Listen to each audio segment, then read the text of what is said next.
സ്നേഹമുള്ള സഹോദരി സഹോദരന്മാരെ, ഒരു ശബ്ദം നിന്നെ വലയം ചെയ്യുന്നുണ്ട്, നിന്നെ ഓർമ്മിപ്പിക്കുന്നുണ്ട് സ്വർഗത്തിലേക്ക് തിരിയാൻ.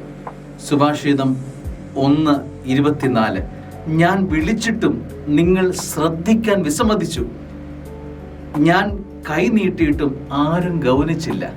ഇത് സ്വർഗത്തിൻ്റെ ഒരു വേദനയാണ്.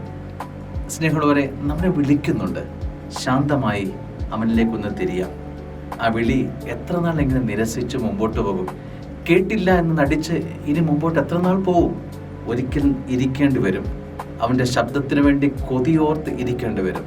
അതുകൊണ്ട് ഇന്നേ ഈ ശബ്ദത്തിന് വില കൊടുക്കുക. അങ്ങനെ ഒരു ദിവസം എൻ്റെ ജീവിതത്തിൽ ഉണ്ടാവാതിരിക്കട്ടെ. ഈശോയുടെ സ്വരത്തെ വിലമതിക്കുന്ന വ്യക്തിയാണ് നീയെങ്കിൽ നിന്റെ ജീവിതം അനുഗ്രഹമാകും. ഈ പ്രഭാതം അനുഗ്രഹമാകട്ടെ. ആമേൻ.